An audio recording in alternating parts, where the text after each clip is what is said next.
9:40. We're online today, and we'll be online throughout the baseball and softball seasons at WMIXsports.com. But a big day today in high school basketball. But to get to today's big day, it was a big day yesterday. And, of course, we'll run down the scores from last night in just a moment here.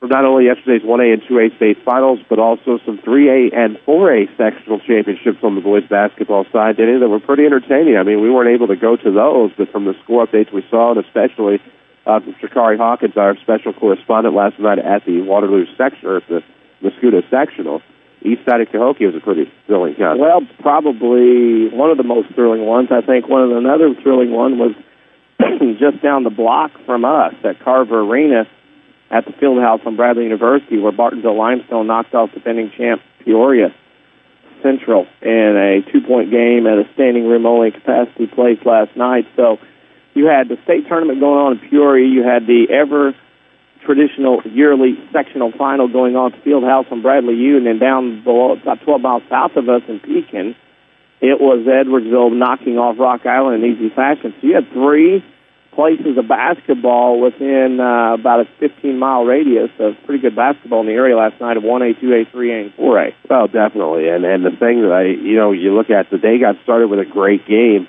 Looks like it's going to be a very ugly and chippy one between Madison and Lanark Eastland in the first semifinal of Class 1A at the noon affair yesterday at Carver Arena. But Madison was able to rally. That was a close one throughout. And taking a look at our scores now, it was a pretty good day of high school basketball. Well, Madison beat Lanark Eastland 51-50, a rematch of the third and fourth place game in 2010, which Madison also won. Illini Central rolls over Nokomis 52-38 as Central looks very good this year. 2A, your private school recruiting champs, Seton Academy, beat Winnebago 62-37. Winnebago came into the game with a record of 32-0 and got smoked by 25.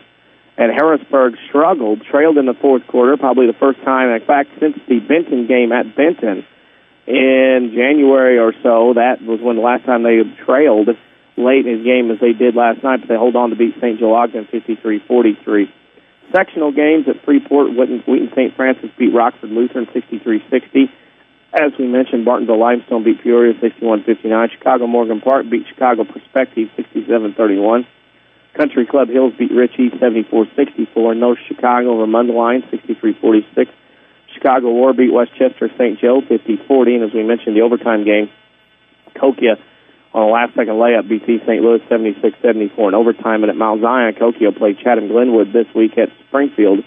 They beat Champaign Centennial 63-41. In 4A, it was Aurora West beating Bennett Academy 42-38 at Bolingbrook. At Schaumburg, Proviso East over Oak Park Forest 67-48. It was New Trier over Niles North at Northbrook 65-42. One of the more talked-about games in the state was at Argo last night. Chicago Simeon beat Whitney Young 69-51. At Harvey Thornton, Chicago Marion beat Bloom Township 50-46. As we mentioned at Pekin, Edwardsville drummed Rock Island 71-45. It was Rockford over Rockford. As Boylan beats Jefferson 58-41, and Lincolnshire beats St. Viator 77-58. All those scores listed at our scores page on our website, WMIXsports.com. Go to the scores tab. They're listed in order by bracket in 3A, 4A of how they are going to play next week. Should be a fun lineup today for you on the Saturday Sports Show. Of course, Tim Holloway, our only scheduled guest, but hopefully some of our WMIX Sports correspondents that we've been talking with all weekend thus far will make a stop by here on the Saturday Sports Show, and it's all presented by Crossroads Community Hospital. Don't forget, at WMIXsports.com, not only can you find the scoreboard update as you just heard from last night, but archives of previous broadcasts, video highlights, and much more. And if you stop by our Facebook page or even our Twitterverse at WMIX Sports on both of those, you'll find a video from yesterday's three-point showdown where Jason Hateman of the Woodlawn Cardinals finished with 10 three-pointers and is your state runner-up in Class 1A. So congratulations to Jason Hateman of the Woodlawn Cardinals. Represents Southern Illinois and Class 1A very well as your state runner-up in the Country Financial three-point showdown. We need to take a break on the Saturday Sports Show. When we come back, we'll have Mount Vernon Rams head baseball coach Tim Holloway. We're going to preview this season. Rams open it up on Tuesday, 4:15 will be your pregame on AM 940.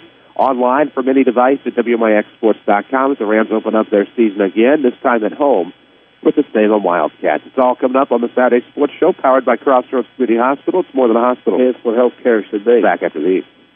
State Farm, this is Jessica. Hey, Jessica, Jerry Newman. Does State Farm offer more discounts to more drivers? Yep, like the good driver discount. So it's for good, but not great drivers. No, Jerry. There's also the multi-line discount. For calling from multiple lines while driving. You should never use a phone while driving. I only make calls from my car when I'm stuck in a ditch or something. Are you in a ditch? Yes, I am. State Farm offers more discounts to more drivers than any other insurance company. Get to a better state. One more reason to call State Farm agent Tony Wilton Mount Vernon at 242-1421. When an emergency happens, time is everything, and you don't want to spend time in a waiting room. So choose Crossroads Community Hospital. With our 30 minutes or less ER service pledge, the entire team is committed to working diligently to have you initially seen by a physician within 30 minutes of your arrival. When minutes matter, choose the ER that doesn't waste time. Choose Crossroads Community Hospital. Visit crossroadscommunityhospital.com to learn more. If you are experiencing a medical emergency, call 911.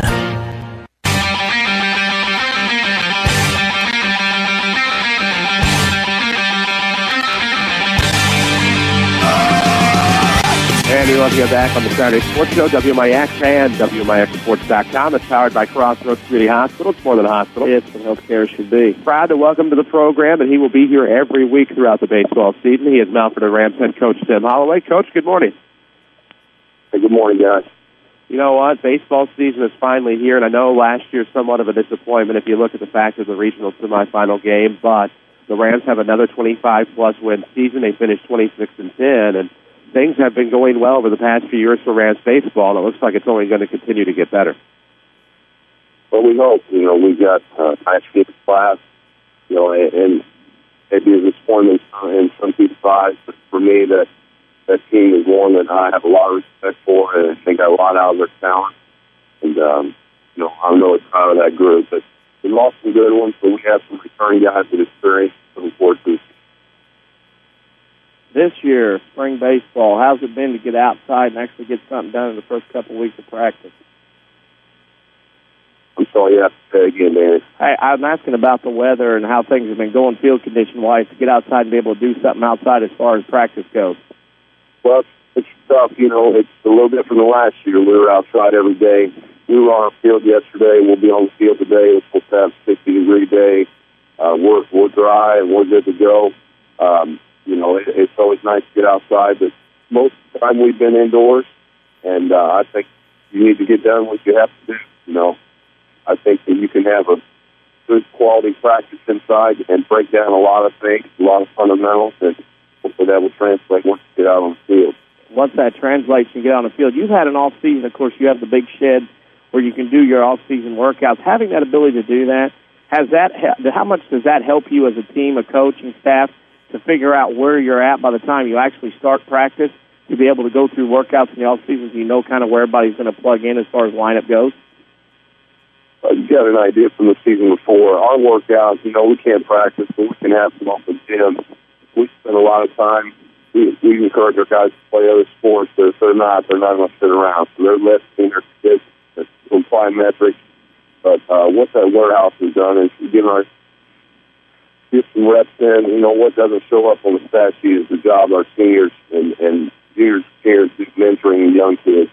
And they can work with those guys at that time. And, a lot of people say, well, it's indoors, the game's played outside. Well, I don't buy into that. You can get a lot done. There was a stretch for University of Maine with College World Series 6 years. A guy named John Lincoln. That was the first book I bought, the indoor practice plan, when I started coaching. There's some good fundamentals that need to be worked on inside, and it does give us an opportunity to get some things done. When you get those things done and off to your schedule, you'll start off with the non-conference. I want to get into the South 7 first. This conference has kind of stepped up. A lot of people talk basketball and whatever else, but the baseball side of the South 7 Conference is one of the toughest conferences not around Southern Illinois, but also in the state as well. Well, it is a good conference. I think it's going to be up again this year. I know there's some quality pitching in the conference, so you're going to have to come to play every day. Last year and the year before, and before that has nothing to do with this team, and that's something we try to hammer their head. And we can look on that this team needs to create their own identity. We have new leadership. We need to learn what they did well in the past, and maybe what they did well, but it's going to be a battle every day. Well, and taking a look at the battle that is the Mountford and Rams, you're going to have some different faces in different places this year. Due to graduation, of course, Jared Hansis, your ace from last year, goes to Shawnee. You have Zach Jones, who you lose to graduation, that paid dividends in multiple positions over the past few years. Zane Zonders lost to graduation. Grant Garrett, who platooned at catcher.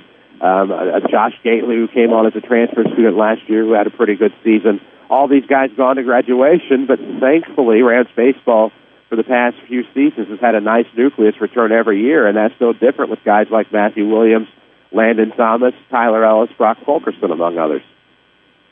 Right, we've got some nice kids back, and, everybody has their own system, and there's no right or wrong. But what we believe, we run it as one program, and our freshmen that come in, we tell them basically in the minor leagues. You may be a rookie ball, single A, double A, and some of you even triple. But you've got 4 years to figure this thing out. And for us, our base running, our cutoff, our pitching approach, and everything we do. And with our older guys mentoring the young kids, we hope we can keep turning this thing over. When you talk about that in your system, does that also placate into who gets on the equipment to fix the field before, during, after the game as far as coaching staff goes? Well, it's taking everybody. And, the reason we were on the field yesterday is because our kids spent last Saturday pouring bags and spreading bags on that field. And everybody sits there, and they had some work to do yesterday with the windscreen. They've got more work to do the day before practice. So we have a great group of coaches. Another reason our system's been successful is our JV coaches are on the same, they're doing the same drills. It's the same system, and everybody sits in and has their own talents and responsibilities. Well, and talents and responsibilities is what has made Mountford Rams baseball successful over the past however many seasons. And of course, we are looking very forward to being there for every game again. But obviously, Tim, you're going to be on with us every week until the end of the season, we hope. And the WMIX Sports Question of the Week has evolved into something great since last spring. And of course, this week's question, Danny, is, since we're in a hotel this week in the state tournament, we're asking everybody, what is one thing a hotel needs to make your stay a good one? That's a good question. I'd say at the very top is cleanliness for me. It's got to be clean. I'm not a big fan of hotels. I want to make sure it's clean, but a nice swimming pool always is a good addition. Amen to that. I think I'm cutting the same cloth there as far as the cleanliness. It can be clean when I come. It can be dirty when I go, but it just needs to be clean when I get there. And Tim, thank you for taking the time to join us this morning. We're looking very forward to Tuesday's opener, hoping the weather is going to be great, but we know the action on the field will be at BK Field. Good luck to you and the Rams this season. All right, guys. Thanks for having me. That is Tim Holloway, head coach of the Mountford and Rams. And, of course, we appreciate Tim taking the time to join us this morning. Tim's a busy guy right now. Not only was trying to get the Rams ready for Tuesday's opener, but you also have Tim doing some Pee Wee coaching as well in the basketball ranks at Rome Grade School. They have a game today at 11 o'clock, so we appreciate him for taking the time to join us today, and he'll be back next week as well. But we have a pretty good week of baseball planned out for you already. You can find our broadcast schedule online at WMIXsports.com, where we will have every pitch of Rams baseball for you on AM 940, online at WMIXsports.com. Starts Tuesday with Salem Wildcats, 4:15 is your pregame, 4:30 your first pitch. We will also have Lady Rams softball for you this year, and you can find that broadcast schedule online at WMIXsports.com as well. We need to take a break here on the Saturday Sports Show. We'll come back. We'll remind you of our WMIX Sports social media question of the week. You can find it on Facebook or Twitter. We'll get to that when we return on the Saturday Sports Show, presented by Crossroads Community Hospital. It's more than a hospital. It's what healthcare should be. Back after these. Zero, zip, zilch, nada. The goose egg is by far my favorite number when it comes to financing. And now, 0% financing is backed by popular demand. Hi, Roy Schmidt Chrysler dealer at King City Chrysler Center in Mount Vernon. That's right, qualified buyers can get 0% financing for up to 84 months through Ally Financial on the 2013 Chrysler 200 Touring and Limited models. And that's not all. You'll even get $1,000 in customer cash. The Motor City has reclaimed its name with the 2013 Chrysler 200. From the state-of-the-art engine to its rank as an IIHS top safety pick. You'll love everything it has to offer. Come see one of our associates about 0% financing plus $1,000 customer cash at King City Chrysler Center, 1603 Broadway in Mount Vernon, or see our inventory online at kingcitychrysler.com and find us on Facebook. Welcome back to Personal Banking is more than our tagline at Community First Bank. It's the truth. From our 5 locations in Jefferson County, the debit cards tied to local schools that we offer, the dozens of scholarships we provide to local youth, and even our president who sits at the front door. The Community First Bank difference is apparent. Our mission as Jefferson County's premier community bank is to provide the best customer service around. Stop by one of our 5 locations and experience true personal banking. Community First Bank with locations in Mount Vernon, Woodlawn, Dix, and Ina. Welcome back to Personal Banking. Member FDIC, Equal Housing Lender.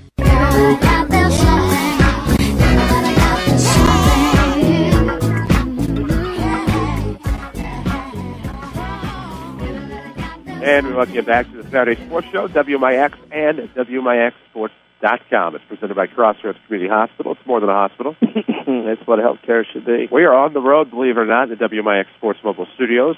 We're in Peoria at the WMIX Madness Experience here at the Mark Twain Hotel. We're glad to have you with us. If you happen to be in Peoria listening on your smartphone, in about 15 seconds you can go ahead and stop by here in the WMIX Sports Mobile Studios. We'll talk some high school basketball. We'll talk about the experience here in Peoria, but we also need to talk about our WMIX Sports social media questions of the week.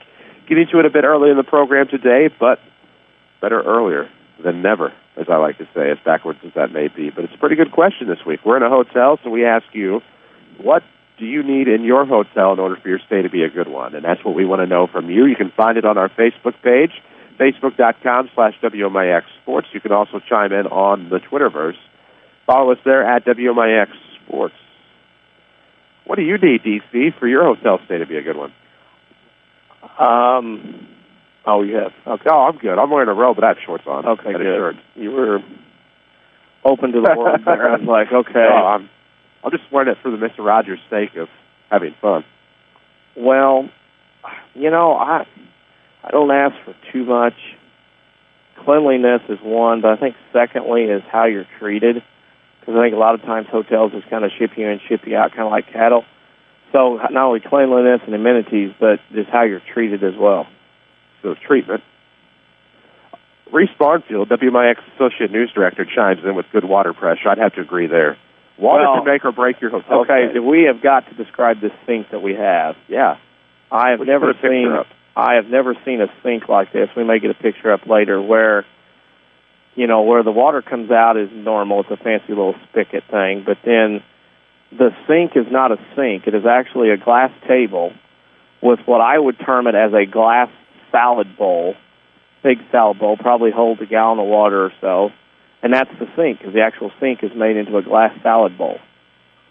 And I've never seen anything like this. I don't know if that's culture beyond my realm of knowledge or whatever the case may be. Well, I talked to a very cultured individual yesterday on the grounds of the Peoria Civic Center. Okay. The B1047 General Manager, Bradley K. Myers, said he had never seen anything like it either. The V staff is also like us going, what the heck have we gotten ourselves into here with this sink? But, I'm sitting there looking at this sink every time I go in there. I'm like, after I get done, I feel like I should wash and clean it. Like, pick it up, hang it, put it in the dish rack, and let it dry, because that's what it reminds me of. We think about it, I'll put a picture up and say, here's the newest wave in sinks. The former food sanitation guy in me thinks I should be looking for lost pieces of lettuce or little salad type items to clean out of it before I do anything with it. But other than that, though, we are very fortunate to be in a very good facility. But I've been here 9 years.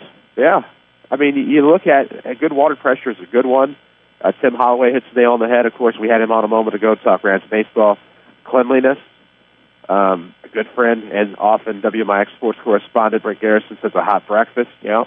Mike Young also chimes in with a good one, a good bed and AC that works, because by gosh, on some of those trips over the summer, especially if you're a baseball family, get in from the hot day or softball or soccer, you need a free wireless internet, man. Yeah, don't charge me $8.95 a night, man. Right. I know that a couple other people around town, around the big city here, mentioned their wireless internet is you have to pay for it and you got to get codes and all this. So that's another thing right now is, the amenities, here at our fine facility, been here 9 years, they usually have very good breakfast.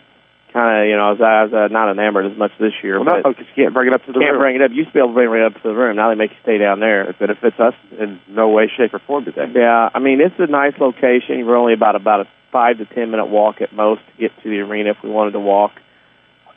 So it's a nice little facility. Been here 9 years. I got a good workout place. So, it is a good hotel. I mean, Peoria is a good little town. It's got lots of things to do, when the games aren't going on. So, when you're looking at the amenities are important. I mean, a bed's good. You got to have a bed. I'm not, if you got me something to sleep on, I'm good. I can make it 2-3 days. But, it's a nice little place. It is, and very quaint and cozy and modern, I guess you could say. But I think the biggest thing for me, actually, I don't know. I don't know the answer to our own question, and I was even tipped off. Water pressure, I think, is a good one. Just because that can, for a guy who has to shave his head and all that, water pressure can make or break you there. And that's a big thing as well. But a good bed is a good one. Functional vending machines is another. Well, we got those. We have those. I don't know. I don't have any cash. Well, I mean, they're right down the hall. They got different, depending on floors, is based on the company. So like Coke has floors, Pepsi has floors, the ice machines have a floor. Yeah, that kind of deal. Well, and then in the vending machine, some of them have more of your chip-type snacks. Some of them have more of your honey buns, your sweets, your perishable snacks, things of that nature. So what does it take for you to have a good hotel stay? What does your hotel need for you to have in order to make your stay a good one? Maybe you're on vacation. Maybe you're a business traveler and are on the road.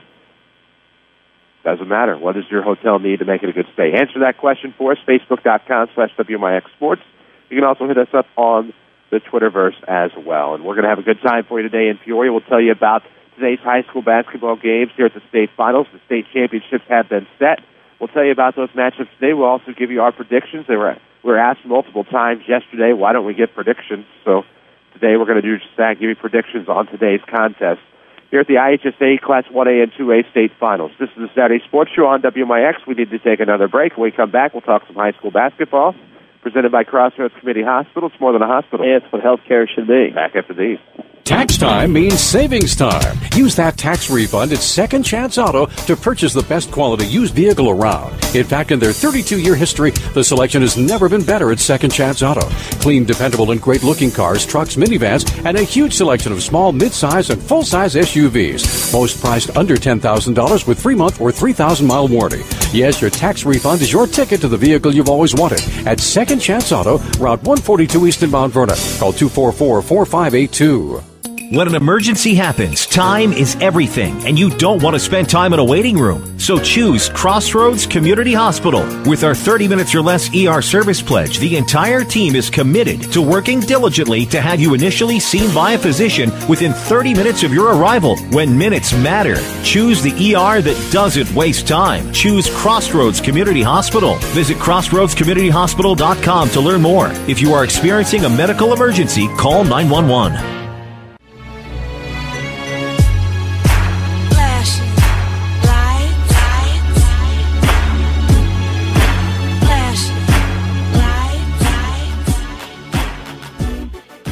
Yeah, I have no idea what that music is, but I'm loving it here on the Saturday Sports Show, presented by Crossroads Community Hospital. Of course, it is more than a hospital. It is what healthcare should be. Chris Hugo with Danny Czerwinski live from Peoria in the WMIX Sports Mobile Studios. Avery Barton is taking care of us back at our Mount Vernon studio, doing a fine job already on a Saturday morning. It is rainy, wet, somewhat cold here in Peoria as the 1A and 2A boys basketball state finals continue into their second and final day. State championship games have been set. In Class 1A today at 2 p.m., it'll be Madison and Illini Central, and what should be a much ballyhooed contest between two great teams that won yesterday. Lanark Eastland will take on Nokomis to open her up today at 12:15 in the 1A third-place game. 2A tonight, it'll be Winnebago and St. Joe Ogden, of course, at 6:30 in the third-place game of Class 2A. And then in the championship, Seton Academy out of South Holland. They are not Dutch. They're from Harrisburg. There you go. Well, that's all you call need to it know. like it is. We'll give you our predictions, of course, today. A little bit later on in the Saturday Sports Show, we'll talk about yesterday's action first. And DC, I think the thing for me was watching the 1A contest to open. It felt weird not to be in a position to broadcast either of the 1A games. Of course, not having a team up here for the first time in a while. But you look at the Nokomis Redskins the Madison Trojans and Lanark Eastland in that first game, how it started. There were at least two separate instances where we had 4 or 5 consecutive turnovers, and the ball just kept going back and forth, back and forth, back and forth. on the what you could do worse, we can do worse, better scale. I have no idea how that would have gone, how you've been able to say that so many times. It's just called bad basketball. It was awful at first. I mean, we are making no bones about it, just telling you how we saw it. And yesterday, that first game started awfully. But then in the second half, things got a little tighter. Madison was trailing at times, but so was Eastland, back and forth. I think the thing I took away was that Madison was able to do what they were unable to do back in 2010 when they came up here. And that was they were able to come back in the second half and win themselves a basketball game. And they showed composure, they showed restraint, they showed fundamental basketball. And the Madison Trojans will play for a state title today. But the thing I took away from Eastland was they could have kind of come out and they could have, what I'm looking for here, they probably could have gone away with their tail between their legs. They had a kid who had to come out, had blood on the uniform, and then had to get an entirely different uniform, a la Ryan Maurer back in 1997 with the Mountain Rams up here, something kind of like that. But then did not give up. But the thing I took away was they have a kid, number 23, Dalton Shaner, who loved to shoot the basketball and showed promise as a basketball player. But it was at that time that sometimes that aggressive shooting ended up hurting them in the end, and it cost them a turnover late in the game that allowed Madison to take away a 1-point margin of 51-50 and play in a championship today. But you have to congratulate Jaime Cotto and the Madison Trojans for their effort yesterday. Coach Cotto has done a great job with that program and team. He's been there almost considered a long time now, and I think what stands out is the fact that Madison played a very disciplined game yesterday. If they would have made a fourth of the layups or putbacks that they missed yesterday, that game wouldn't have been a one-point game. They missed a ton. They dominated the paint. They dominated the interior. They got the ball inside when they wanted to. They were not settling for jump shots. And that, to me, the whole ball game was if Madison would have made any kind of their putbacks and layups, it wouldn't have been a one-point game. I think Madison was the better team the entire day. I think Madison was the best of the two. I think Lanark is a good little team that got up here again. They had some good guard play.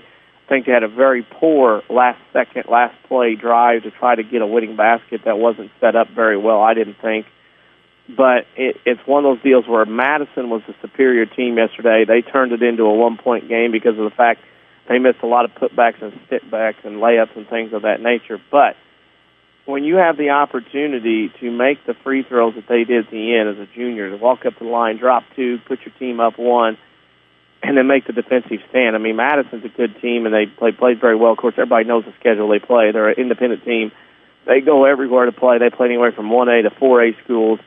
Not surprising they're here back for the first time since looking for a first state title since 1981. Well, and for the Trojans, I came away, used to see the Trojans every year. Haven't seen them in a couple of years, but seeing them, I came away very impressed with Marquise Borney, number 12, for the Trojans. He had a team-high 18 yesterday, but they also balanced it with Deontay Starnes, number 32, a big physical, another kid that I was impressed with. What I was not impressed with, however, for Eastland was how they continued to launch threes. And we saw that at quite a few games yesterday where the teams would panic and start launching threes. And Eastland went 2 of 14 from behind the arc yesterday. And believe it or not, even though it was just 1 of 5 in the second half, I thought that was part of their issue yesterday. That, and as you said, the last play of the game, whether it was execution, whether it was setup, we will never know. But they were just not prepared for that final 5 seconds. And Eastland here 2-3 years ago, they were here in 2010, as I mentioned. They were here the year Sesser was here. Madison lost Sesser in the first round. Eastland got beaten. They ended up in the second, third place, and they lost to Madison. Eastland, to me, is a team that 2-3 years ago in 2010, they had a very good guard who got hurt and then couldn't play, and that kind of hurt them in that semifinal in the third place game. But to me, Eastland had the same premise today, was a couple of very good guards, as you mentioned, number 23. But then after that, it's kind of a put-together group, and if things broke down, like you said, they would throw up threes. Their resort was throw up threes. And, again, you go away with it going, I don't know, but I think yesterday in that first game, Madison probably should have won that game by more than they did. They just couldn't get a lot of things done or going their way. But they figured out a way to win, and the discipline that Madison plays with and the confidence and the structure that they play with is the reason why they won that basketball game yesterday, why Madison's in a state title game.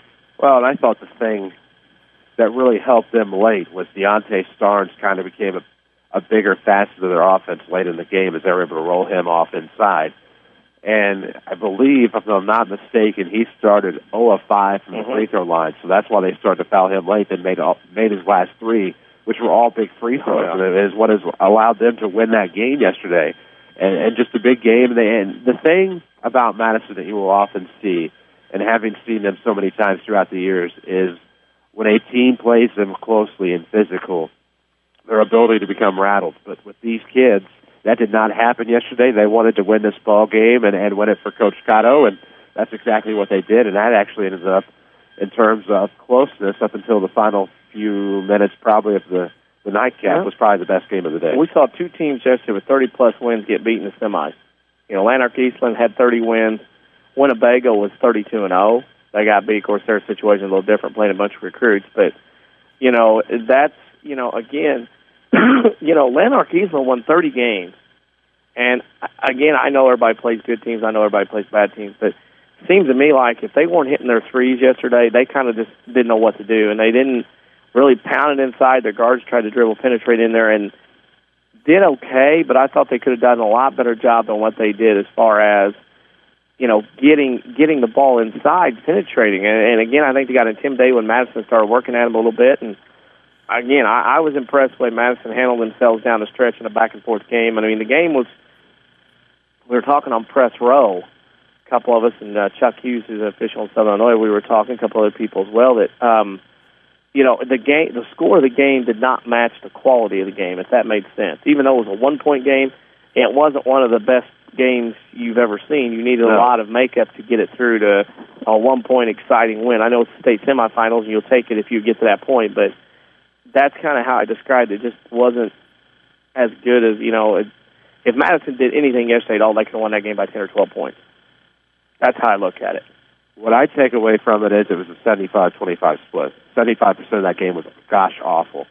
And then the last, not even necessarily the last quarter of the game, I mean, we're not talking 75% consecutively, 25% the last 25% of it. But I'd say a quarter of that game total was actually great basketball. And it was intriguing just because it was close down the stretch. You didn't know who was going to win. But taking a look at Lanark Eastland and their schedule, of course, they're out of the Northwest Upstate Illini, which for most down here, obviously, down where you are now, we're in Peoria, but downstate, most are not familiar with that conference. But you take a look at some of the teams that Eastland played throughout the year, and your Pearl Cities, your Stocktons, they did play Warren out of Gurnee. I will give them credit there, although it's not the same Gurnee that we've been talking about for years. But Lena Winslow, River Ridge, Polo, West Carroll.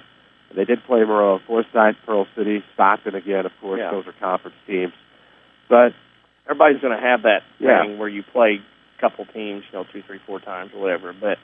And they were here. I thought they were better in 2010. But like you're looking at that schedule, that the West Carroll tournament, like you said, Stockton, Eastland Holiday tournament, Anawan was pretty good this year.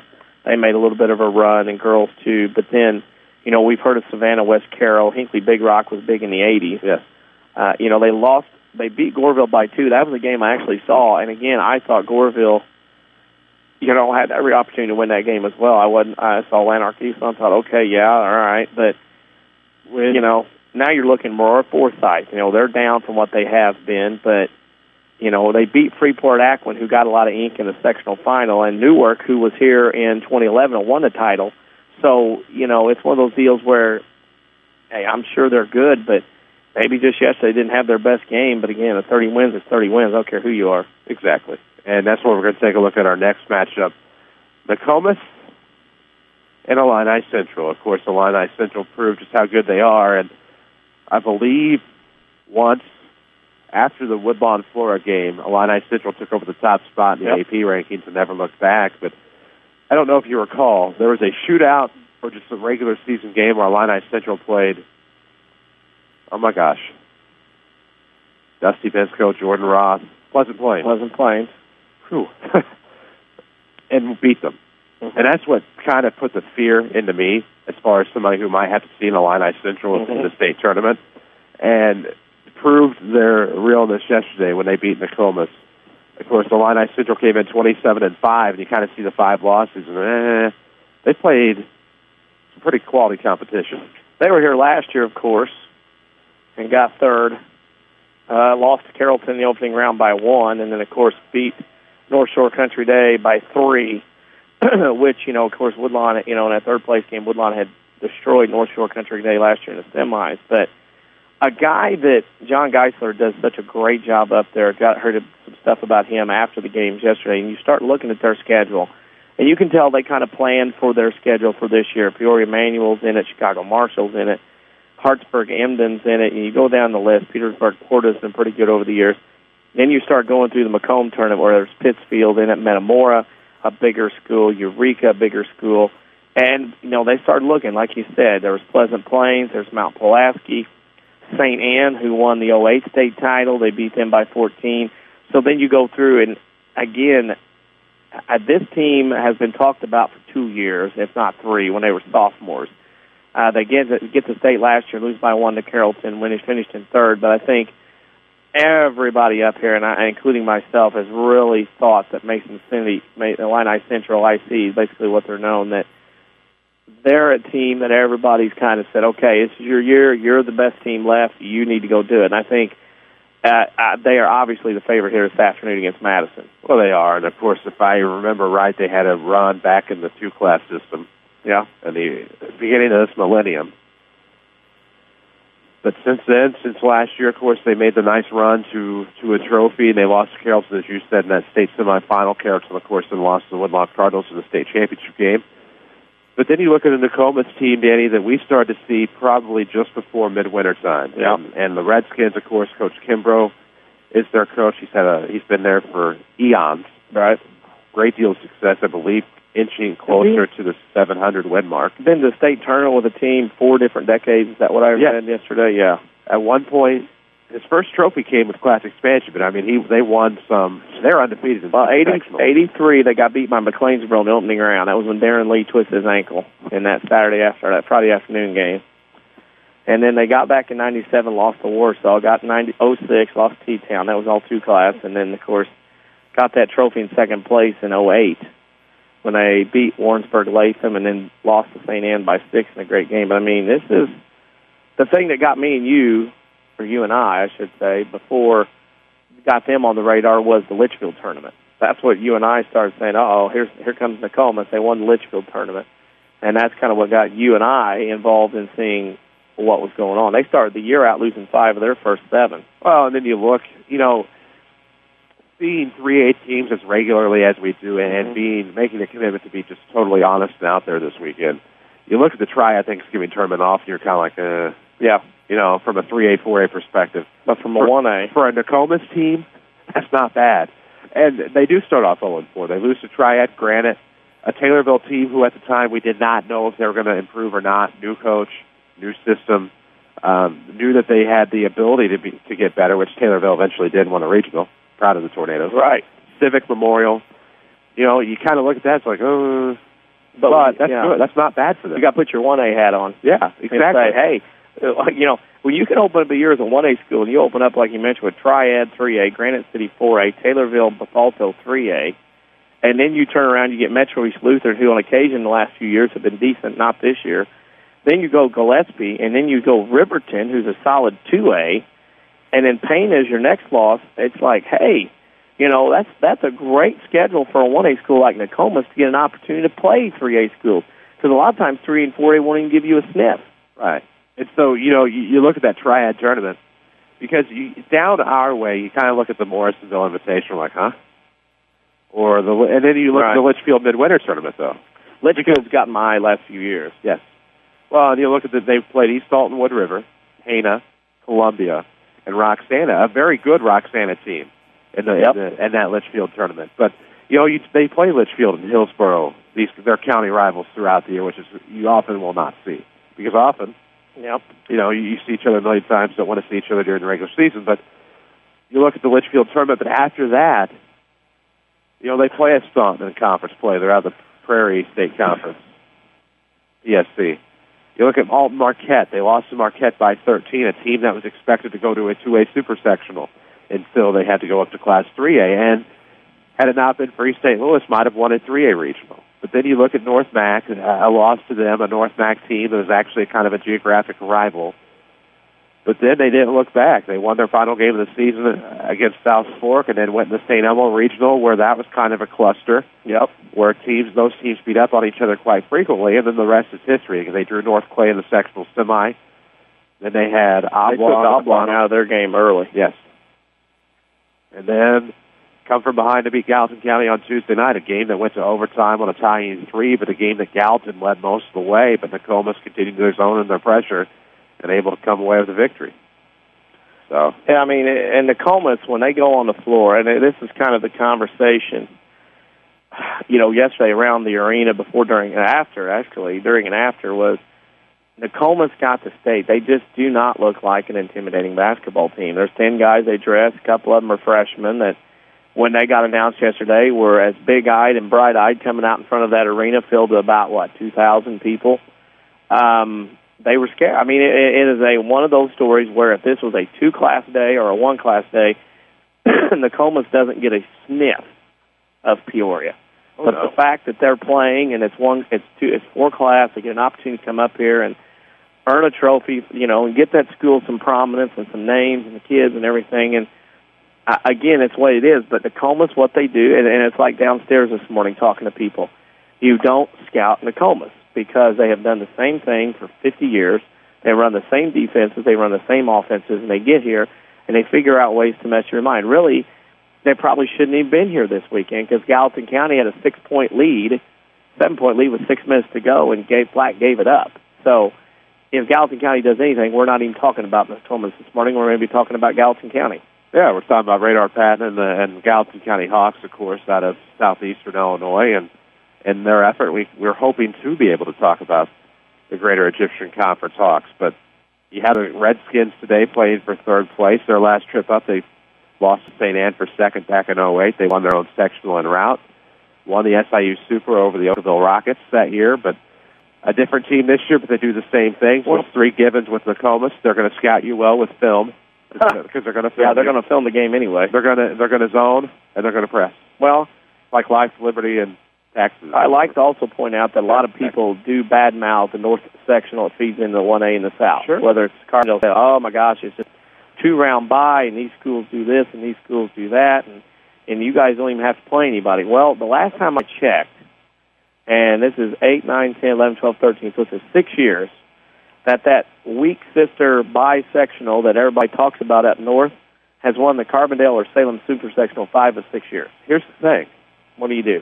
Well, and then you can play devil's advocate. If that's not a geographical rivalry game in 10, the Cesar beat somebody other than Woodlawn. The Cesar beat Cumberland. Right. Those are the things you start to think about, because it could have just easily been Cumberland. Yep. Coming up in 2010. Well, I mean, that's the whole thing, is a lot of people badmouth that sectional once you get north of 64. And it's like, hey, folks, there's good basketball there, too. I mean, I'm not going to sit here and argue and say, well, this sectional's better or this sectional, whatever. I mean, hey, you still have to play the games, and I sure as heck over the last 6 years don't want to roll up and tell Cumberland, Altamont, Oblong, Red Hill, hey, at St. Elmo, you guys aren't that good. I mean, just because somebody down south doesn't know anything about you. I don't want to tell them that. And I think it's something that people that don't do a little homework, don't do a little research, don't want to get out of their comfort zone, will say, it's easy to say, well, that's a bye up there. When teams go north, that's a bye. They get to Carbondale, they don't even have to play a sectional. Well, yes, you do, and you find out occasionally why that basketball is very tough, and it's very hard games to get through, whether you're playing a sectional game at Red Hill or Altamont, or whether you're playing whoever up in that area. It's a tough battle, and it's not an easy sectional. It's not a bye, and that sectional has won the Southern Super Sectional 5 of 6 years. So right. Enough of that talk as it is. Won the first, basically made a championship game appearance the first and second years of Class 1A. Yes. As well, so those are things to think about. Let's see, what else? 3rd place in 11, title in 12, and 3rd and 4th place in... I mean, either way, it's 5 out of 6. Right. Well, either way, you're going to get a trophy. Yeah. Oh, wow. That's you get a trophy. When you win the Super, you do get a trophy. You don't have to wait till the day, for those of you wondering. Which may become part of our discussion a little bit later about some of the things that may be right or wrong in Peoria. And, of course, we will tell you more about our thoughts on it. We still need to talk 2A basketball as well, as we are inching closer to the top of the hour here on WMIX. We'll take a quick break, come back, talk some 2A basketball. This is the Saturday Sports Show powered by Crossroads Community Hospital. It's more than a hospital. It's what healthcare should be. Back after these. Learn to live healthy, learn to live well, and learn how you can live free from unexpected medical expense with a major medical expense policy from Pekin Insurance and the Page Agency. Health insurance that covers hospital, medical, and surgical expenses offers a wide choice of deductibles and a non-tobacco user discount, too. Rising medical costs don't have to be a problem with a major medical expense policy from Pekin Insurance. This is coverage we hope you'll never need, but you just can't be without. Call the Page Agency at 242-7000 about a major medical health insurance plan today. If you can't pick us up where you live, move. This is WMIX, Mount Vernon, Marion, another Withers Broadcasting Station. Hi, I'm Elaine. I've been a nurse with Good Samaritan for many, many years. One of the best things about my job is knowing that I work for a hospital that cares so much about the community. We're dedicated to attracting the best physicians and investing in the most advanced medical technologies. Whether it's radiology, oncology, or advanced heart care, we provide some of the nation's most advanced treatment options right here in Southern Illinois. That way patients never have to travel far from their families to receive the care they need. I'm always happy when families come visit, and starting in 2013, that sort of thing will happen even more. That's when Good Samaritan opens our all-new regional health center. Everything about the new center has been designed with patients in mind. It features all private rooms and family-friendly areas that make it easier for visitors to stay overnight. I can't wait to see what Good Samaritan does with this exciting new facility. Good Samaritan Regional Health Center. Raising a hospital, raising the bar. Your future is calling. With a GED test and some help from Rend Lake College, you can answer the call. The current test expires at the end of 2013, and your scores will expire too if you don't finish and pass the test by then. Don't feel prepared? Don't worry, we can help. Visit finishtheged.com to learn more. Don't miss the chance to turn one small step into your next big opportunity, like college, a better job, and the respect you deserve. Finish your GED by the end of 2013. Questions? Call Rend Lake College's Adult Education and Literacy Department today at 437-5321.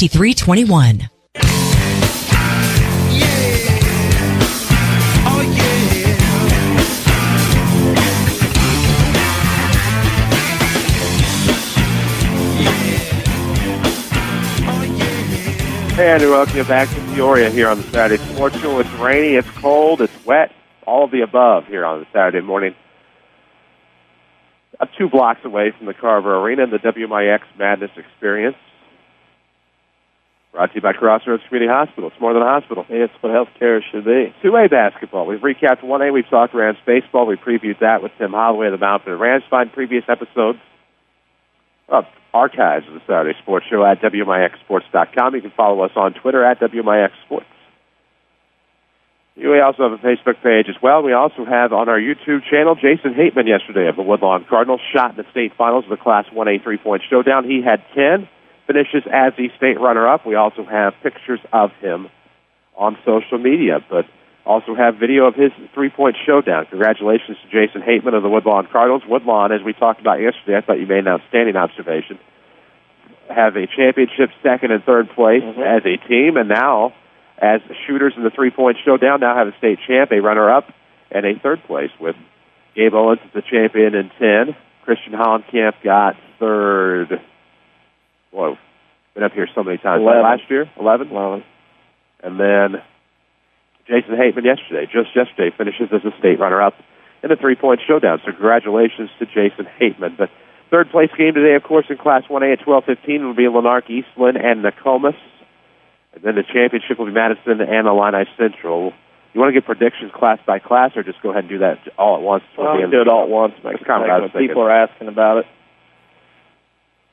Not what we think, what's going to happen.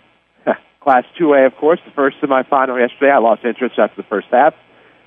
Seton Academy and Winnebago. And what do you do? Right. You knew Winnebago, the last undefeated team. Seton Academy, a team that has a distinct advantage. We'll leave it as that. They recruit. There you go. I'll call it. Said it for years. Here's the thing. Ridiculous. It was close enough at the end of the half for Winnebago to have had a chance. Problem was, Winnebago, I think, might have made their first 3. first or second three-pointer. But then proceed to go 1 of 15 from behind the arc in the first half. They panicked. People are telling me, a couple of people we talked to on Twitter and talked to up here said that they had not been held under 60 but a couple of times this year, and it's like, okay, and they played tough schedule. Yes, we've all heard of Winnebago and the Devin Ballwinkle years and everything, but they flat out started jacking shots. I mean, they got across the timeline, one pass, throw it up, and then here comes Seton the other way, lay up good, you know. Just flat panic, threw up a bunch of bad shots, a bunch of three-pointers, ball game over in the second quarter. And at that point, it's like, okay, Seton Academy private school once again in the finals, first time since 2009 when they beat Massac County. Well, and of course the Seton team that was up here last year, and they're going to make frequent trips. Again, and I've said this for years, it doesn't, I mean, Class 2A, when the four-class system came in, I said 2A would be the private school class because there's no way boys basketball is going to be able to get around it because somebody up north in the big city is going to have a private school in it. Here they are. Every year there's somebody up here. Breeze Central will get it. Robinson got it done because they had a freaking NBA player. Breeze Central got it done. They had a pretty good little talented team last year. Right. It can be done. But when you're talking about the likes of a Harrisburg, a Massac, and Murfreesboro, 9, 11, and 13 coming in, you know, you're bringing the best of the best from Southern Illinois as far as the River goes and as far as what we can, COCA conference-wise. It will take an extreme effort. But as far as the Bago and Seton game last night, it's talent, it's who you can pick from, it's who you can choose from. Winnebago's a very good team, but just can't beat. You cannot get in the match like they did last night and start jacking threes from everywhere. Right. You look at that 22-3 run by Seton Academy in the second quarter last night, and that's when my interest kind of slowly started to wane. But it's the thing. They got I think a 7-0 run or a 10-0 run to start. That's when they thought that they had to start launching threes to get back in the game. At that point, they did not have to, and that's what cost them the game ultimately. Well, Bago has had this bad luck in 2004, got to the title game, lost to Chicago Leo. I think who ultimately had to get back their trophy. Yeah, they did. So they, in 2005, they get to the title game, lost to Hales Franciscan.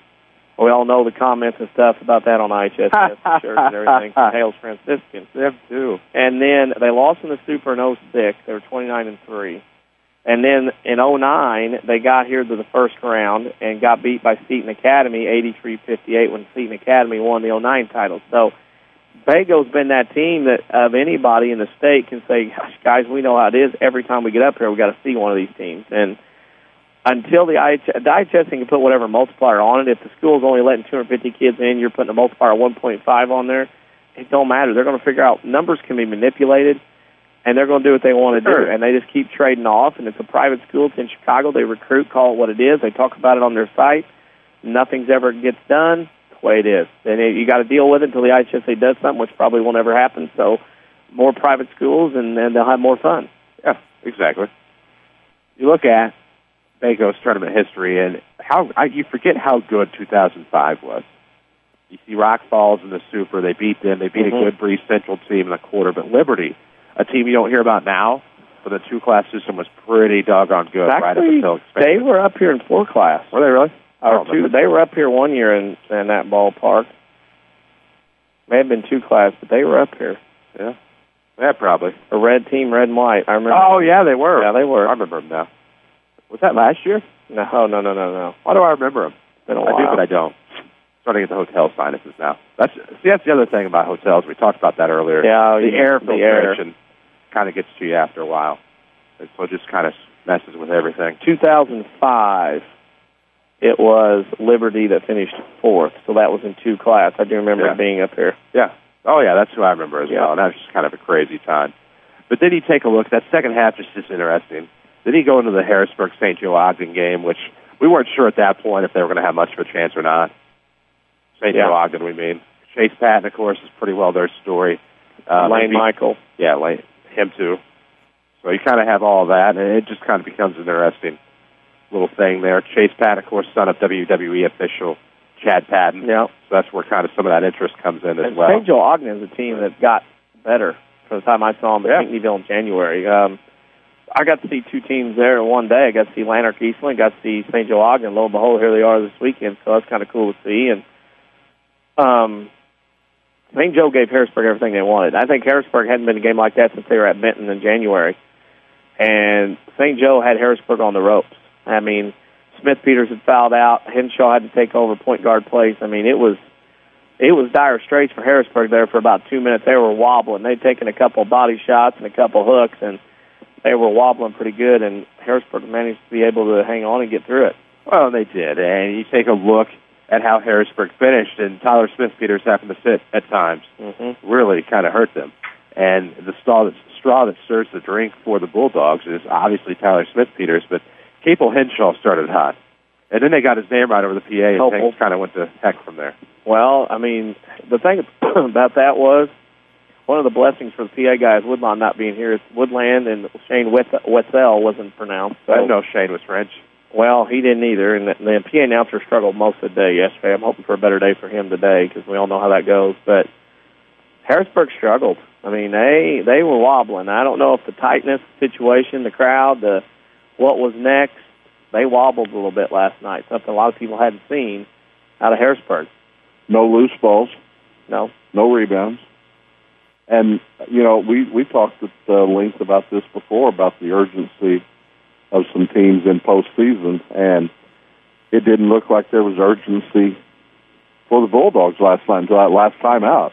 I mean, they end on a 10-0 run. That definitely separates you away from people when you're able to get a win like that and score the last 10 points of the ball game, but yet do you really want to go down to the final 2 minutes of a game of that magnitude in that type of a setting, you know? So it's great when you can flip that switch off and on like that, but now you're playing for a state championship. That light switch has got to be on, you know, for 32 minutes. And I don't know if they can get it back because they had stretches down at Carbondale the other night the same way. And very talented, very deep. I've told a lot of people about them who hadn't seen them play this year and asked me about Harrisburg. They are so deep, but you can't rely on everybody every game to be sharp. You need to make a statement early, and I thought Henshaw did that yesterday, but boy, great first quarter, but the next two quarters just sort of go through the motions.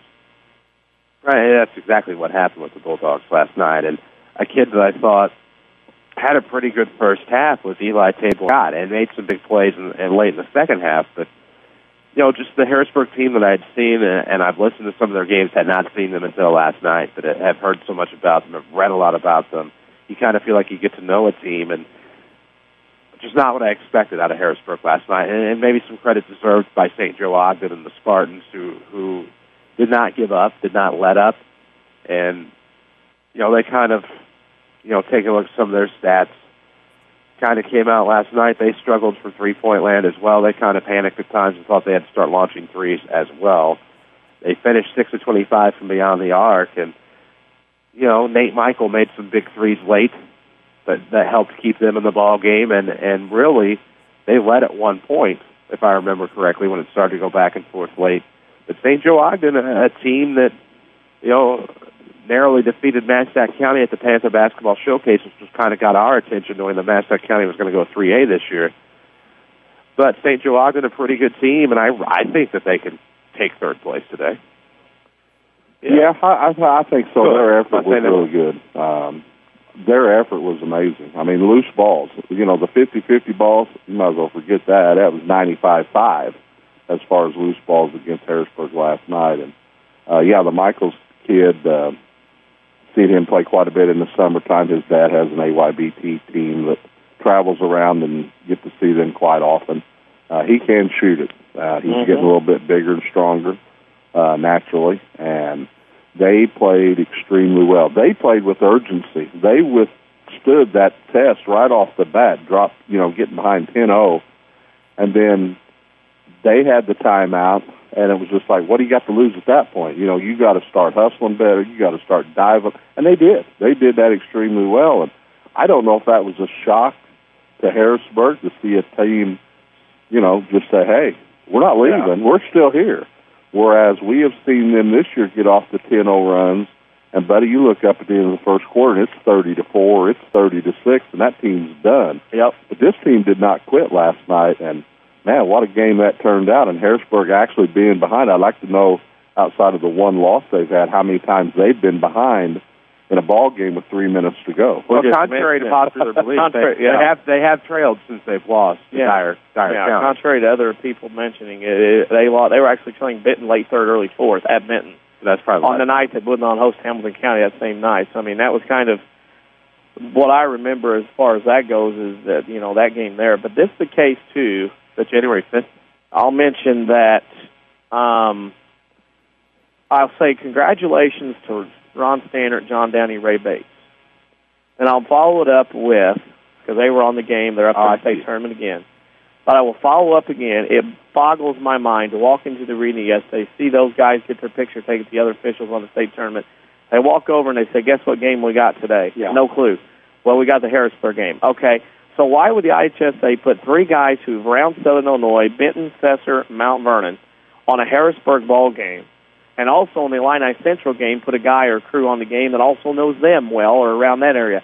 Why would you do that to officials and fans and people, doing that to those guys, putting them in an unenviable situation? It's not a matter of questioning their judgment or their partiality. It's a matter of why would you do that to guys that work so hard to try to get up here?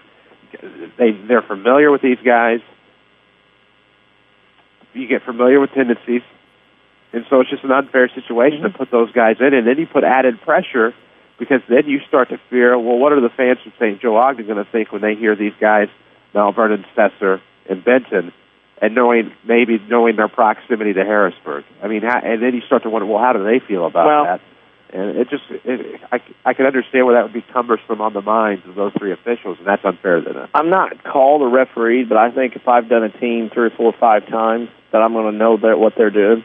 I'm going to know that such and such guard does some things that are shady. Absolutely. Or I know that they're going to run this play, or I know they're going to act like this, or this guy. I mean, you don't want that in a situation up here. You want a fresh set of 3 sets of eyes on the games. And to me, it was unfair in that situation for sure, in the Illini Central game and also the Harrisburg game, to put guys on the game that know those teams, do games for them in multiple sports that are around them. I think it's just ludicrous if IHSA did that for whatever reason. People wonder why people question IHSA all the time. This is an example why people sit there and call out the IHSA. And it was talked about, because I had a couple of guys right behind me that were, just basically general fans, but yet knew geographically what the situation was.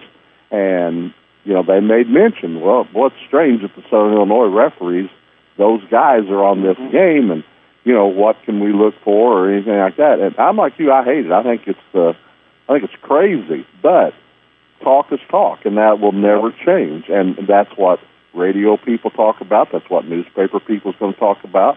That's what general fans that don't know everybody, that's what they're going to be talking about. And you don't want to be put in that position. And that's not fair to those guys who did a good job last night. Well, no, they did an outstanding job. But the association, when you see the head of the official sitting down at courtside and he nods at every call that's made and gives a nice point to them and stuff like that, that has went through me for years. I have discussed it with him before. It'll never change, so you might as well just move on. Well, that's what, every call. Yeah. And there we have it. We got our game set and ready to go. Yep. Even with all that. There's that. Yeah. We got predictions to give, too. We do. Let's take a break, come back, give you some predictions for today, and then beyond that, we'll probably also tell you how anything that may be wrong with the state finals could be fixed, at least in our eyes, if there are problems to be fixed. Maybe it's perfect, maybe it's not. You probably know if you've listened to us at any point over the past few years. This is the Saturday Sports Show powered by Crossroads Community Hospital. It's more than a hospital. It's what healthcare should be. We are back after these. Ring it along one. Did he get enough? Get up, baby. Holy mackerel. He has done it again. A grand slam home run. John, it's time to get up. We got to get over to Busch Stadium. We've got a game to call. Get up, baby. Get up. It's 3 a.m., Mike. Stan the man said if you're 15 minutes early, you're late. Oh, I guess I'm ready, too.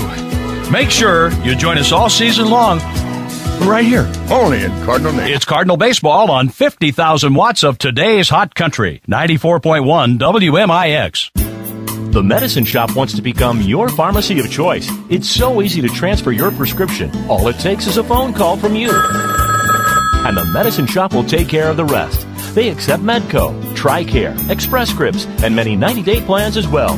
Plus, you'll find their pharmacy staff so helpful. No long wait times, no hassles getting in and out of their pharmacy.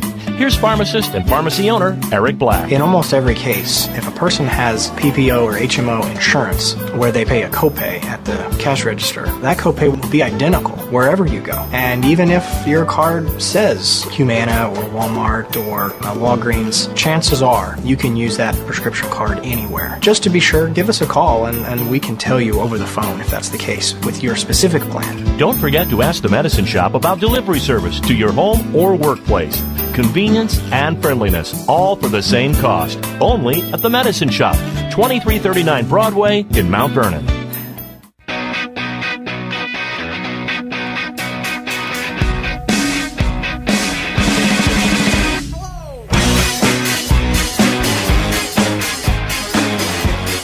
This may or may not be the Saturday Sports Show, WMIX and WMIXSports.com, powered by Crossroads Community Hospital. I think it is a Saturday Sports Show. It's more than a hospital. I think it's what healthcare should be. There we go. We are in Peoria at the WMIX Madness Experience. Basically a code word for our hotel room. Having a good time. It's not as rainy as it was. It's still a chilly day here in Peoria. Has its own county, right? Peoria County? Yeah. I mean, it's not like an independent city, but the county is named after the city named after somehow, some way. That all works out. Mm-hmm. Beautiful day.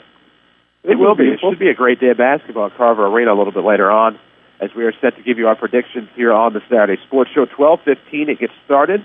It'll be the 1A third place game, Lanark, Eastland, and Nokomis, followed by Madison and Illini Central in the championship. 2A tonight at 6:30 it'll be Winnebago and St. Joe Ogden for third, while the Harrisburg Bulldogs will take on Seton Academy, allegedly at 8:15, might be closer to 8:50 by the time it gets started. Who knows? That said, don't forget about our WMIX Sports social media question. What does your hotel need in order to make it a great stay for you whenever you're traveling or on the road, what have you? You can hit us up on Facebook or Twitter. WMIX Sports is the location for both of those, or find easy links at WMIXSports.com. Predictions for today, taking a look first, the 1A third place game, gentlemen. Eastland and Nokomis.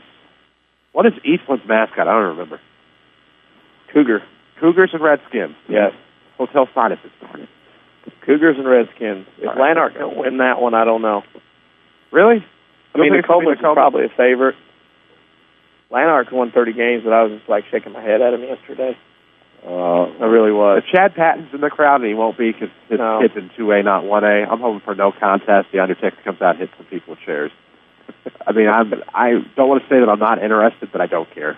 Yeah, it's a tough one, but I don't know. I think Nokomis had, grandeur of one thing and one thing only, and not in that championship game right now. It may be hard for them to mentally get up for this game. I think Eastland can pull that away, and I think they look pretty good. You win 30 games, but then there again, you look at Winnebago, not jumping too far ahead, undefeated. Yikes! Yeah. I don't know. I think if I'd look at it, I would like to think that Lanark is the more athletic team and has the better players, but I wouldn't give away Nokomis yet. But I would favor Lanark Eastland today. Give me Ty Hartman exploding because he's back in his number 22 after getting unless they're in white again, then 22 may not be ready. It would be in white. They're the top bracket team. Ooh, Blood may not be. He might be 31 again today. Yeah, so maybe not. I don't know. Tip the ball up, see what happens. They might have let PCC take care of that jersey too, clean it up a little bit. That's true. They might have some sort of special chemicals. Yep. Dry, wet, safe. Safety first. I just have a weird feeling about Nokomis. Doesn't mean it's right or wrong. I hope you're right. I mean, that's more in our coverage. I hope you're right. I just really feel, I think they're just maybe mentally checking out right now. Maybe. I don't know. Could be Nokomis. Probably going to be Eastland. Championship game, Illini Central Madison. Ooh.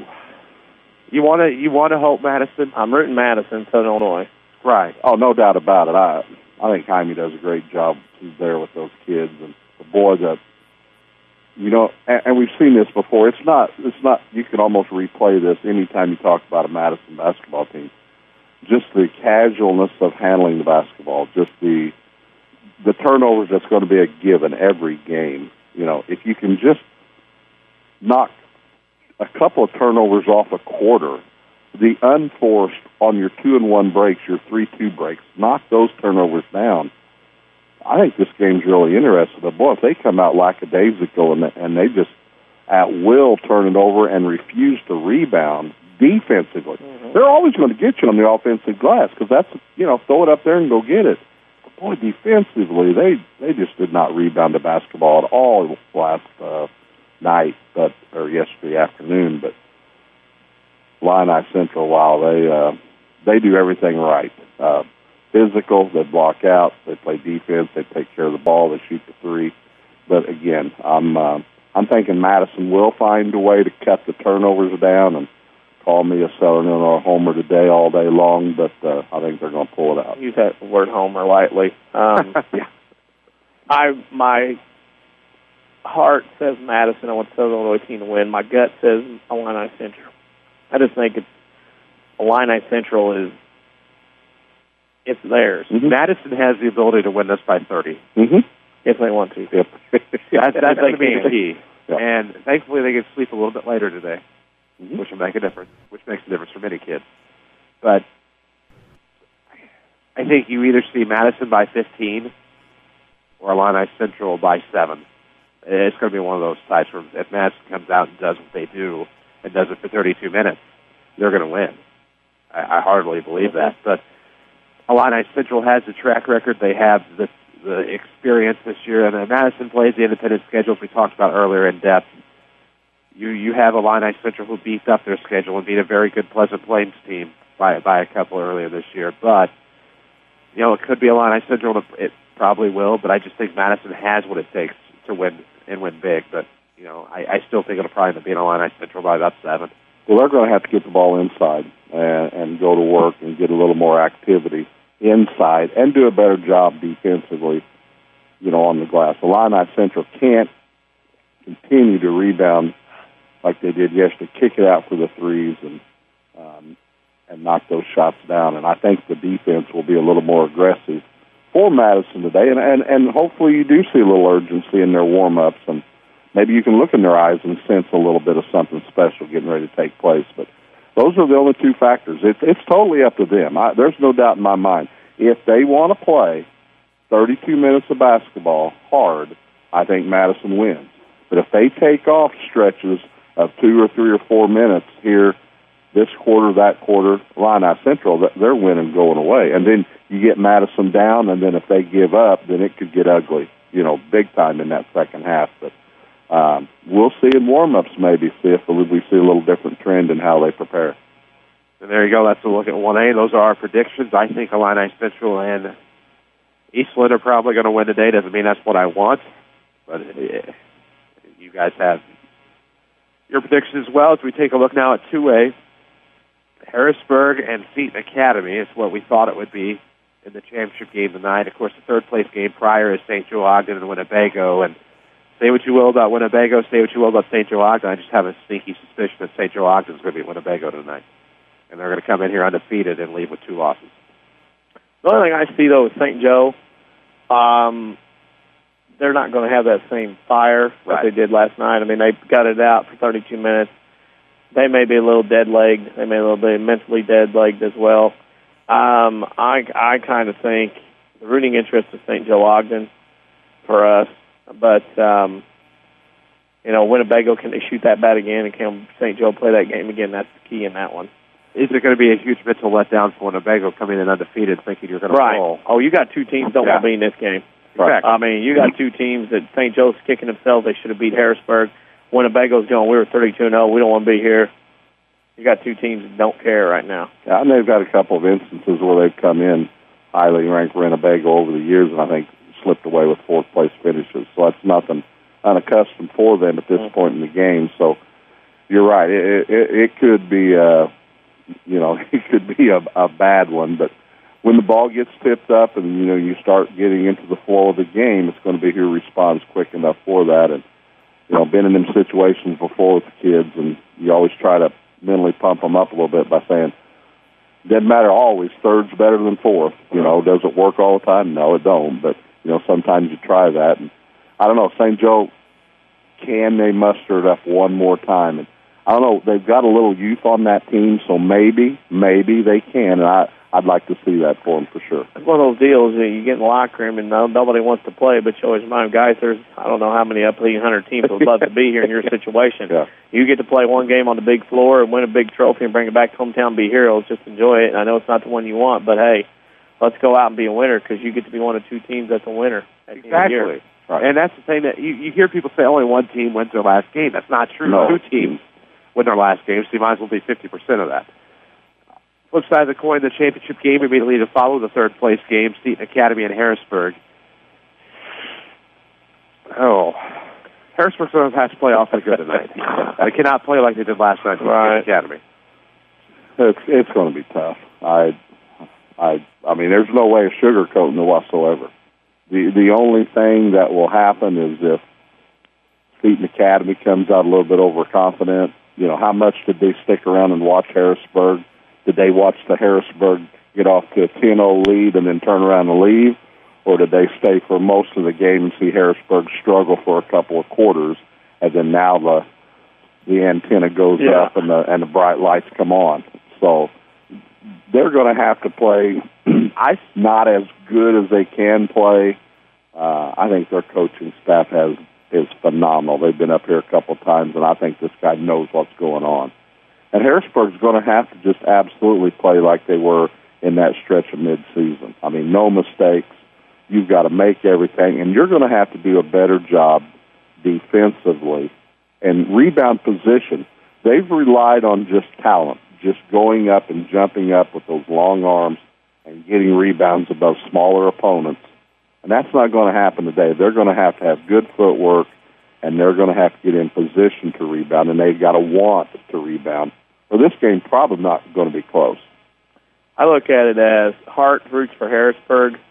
Mine's seen this show before, where Seton Academy jacked around basically for a quarter last night. We have to admit it. I mean, they kind of were, hey, yeah, here we are. Who are we playing? What are we doing? We got our 100 fans here. Wow, this is nice. Oh, yeah, we got to play. I just think, for me, Harrisburg has been the bigger beast all year until tonight, and the game at O'Brien, or I should say that in Tennessee in December at the shootout. It won't be that way tonight. They're going to have to play. People are going to have to keep their heads. Smith Peters is going to have to stay on the floor. He cannot be worried about getting payback. You're going to have shots from Roper, who is a catch-and-shoot guy. Henshaw is going to have to put it on the floor, dribble drive, and a dish and kick. And those other guys, Amaya and others, and Tabor and Scott, are going to have to play. If they go in and intimidate on the inside, Harrisburg's done from the start. So Hart says Harrisburg, mine says Seton Academy, because I've seen Seton Academy and what they've done to the River to River and other private schools in 9/11 and what the track record is against the private schools from Chicago. I think what we know is it's going to be a tough night for Harrisburg. And they're going to have to play nearly perfect basketball to win a state championship. Talking about teams stuck around and watched last night's game, I really do not recall seeing. I saw Winnebago here later than anybody last night. Mm-hmm. I don't remember seeing Seton Academy stick around at all. Fans, players, coaches, they are confident, and that's pretty well all you need to know. Well, and we saw that fact a few years ago as well. Oh, yeah. And they did not disappoint their fans or anybody that had rooting interest for them. They played the schedule. There is no doubt about it. And they're like some of the good programs that we've been able to witness and watch all year long as well. When you look at that bench and you can go 8, 9, 10 deep, and they've done it. One thing, his name escapes me right now, number 23 for Seton Academy. Looked like he tweaked his groin late in the ball game last night. Wasn't very mobile on the bench when leaving and going down the tunnel to the dressing room. So starting guard like that in a game, it's going to be very, very crucial. And you just don't know if that's a major injury, if he just tweaked it, if he just got a cramp in it. Who knows for sure. But their bench is so deep.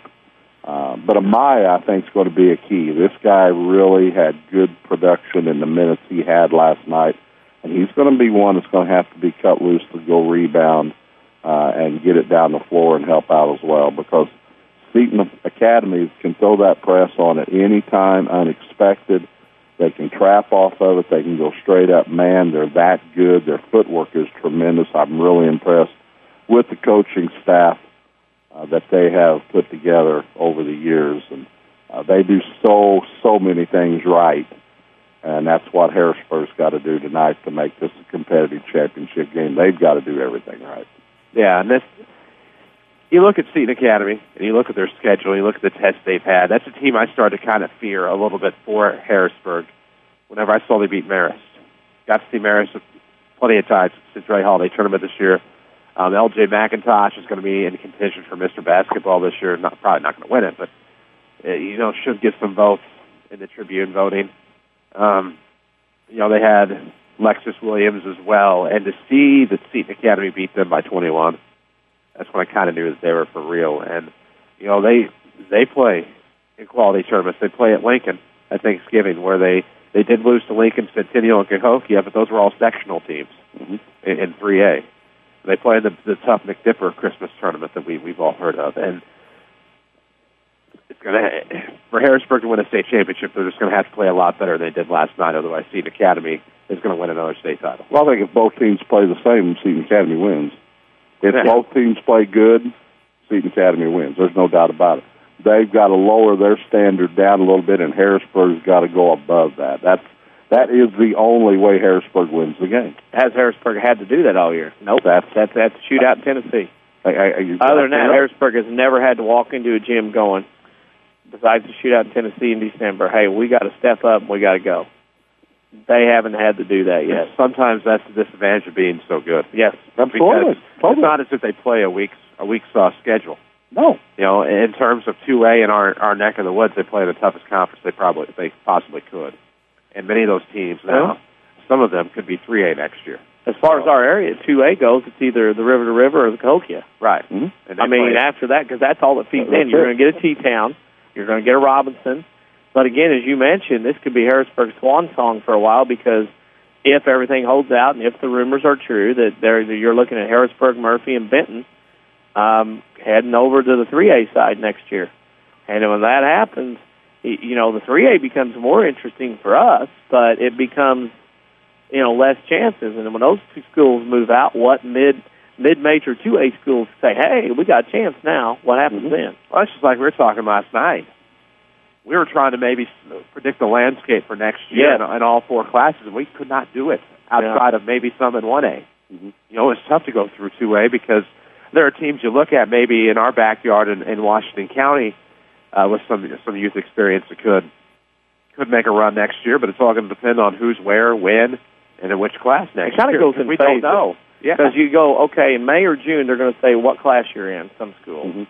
Then in the basketball season, you start playing. You start kind of seeing who's on the radar. And then in the third thing you see is when you get put in what regional. Mm-hmm. It kind of goes in three phases. You kind of temper it till you see. And once you've seen those three things get out there, then you can decide where. But right now it's hard to say, well, next year so-and-so is going to be there, because if you pick a Harrisburg and they get bumped to 3A, then you got to kick them out like you did Marquette last year. And it's the same way like we're trying to say here with 2A. Yeah, we know what's out there, with people coming back, but we can't go out on the limb and say, boy, I tell you what, I think they've got a deep run in them, and next thing you know, you're paired up against somebody that you had no clue you were going to be in that area with. It's like last year. Hey, it's going to be Harrisburg and Alton Marquette in the Super next year. Exactly. Oh, yeah. Hello, evenly distributed classes. Yes. Exactly. But, and that's what we don't know yet. Oh, good times. We need to take a break on the Saturday Sports Show. Attendance has not been great here in Peoria. Why is that? We're going to talk about it next on the Saturday Sports Show, WMIX, WMIXsports.com, powered by Crossroads Community Hospital. It's more than a hospital. It's what healthcare should be. Back after these. How does 0% financing for up to 84 months sound on many Ram 1500 trucks? Hi, Roy Schmidt, Dodge dealer at King City Chrysler Center, Mount Vernon. I thought that sounded great, but could not believe it when I saw 0% plus $3,250 in customer cash on 2013 Ram 1500 quad cabs, Bighorns, and Express models in two-wheel and four-wheel drive. Finance through Ally Financial and save some massive money on the 2013 Motor Trend Truck of the Year. We have plenty of Rams to choose from, but don't wait. You do not want to miss out on the performance of the 2013 Dodge Ram. Come talk to us about 0% financing plus $3,250 cash back through Ally Financial at King City Chrysler Center, 1603 Broadway, Mount Vernon, or browse our inventory online at kingcitychrysler.com. You can count on us. Yes, you can. When an emergency happens, time is everything, and you don't want to spend time in a waiting room. So choose Crossroads Community Hospital. With our 30 minutes or less ER service pledge, the entire team is committed to working diligently to have you initially seen by a physician within 30 minutes of your arrival. When minutes matter, choose the ER that doesn't waste time. Choose Crossroads Community Hospital. Visit crossroadscommunityhospital.com to learn more. If you are experiencing a medical emergency, call 911.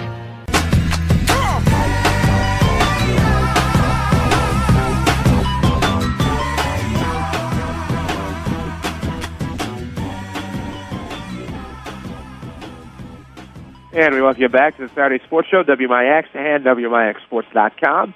It's powered by Crossroads Community Hospital. It's more than a hospital. It's what healthcare should be. Glad to have you with us for the WMIX Madness Experience from Peoria. It's a rainy... it's not coming down right now. It's just wet. A little chilly out here in Peoria. Glad to have you with us for the Saturday Sports Show. It's about 35 past 9 o'clock hour in the Central Time Zone. Glad to have those of you online. Glad to have those of you on the radio. Don't forget to follow us on Twitter, and we're on Facebook as well. Also online at WMIXSports.com. Attendance yesterday. Wow. You expect that when you see, let's face it, your Madisons of the world may not travel as well as they hope. Seton Academy and Chicago teams may not travel as well as you would hope. But it's just been downright.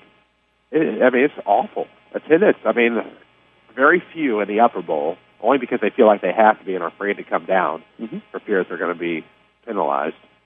But the lower bowl, even with the upper bowl people coming down, I don't think would be full. Maybe last night at the start, when you had Harrisburg and Seton people starting to filter in, Harrisburg and St. Joe people start to filter in. But here's the thing.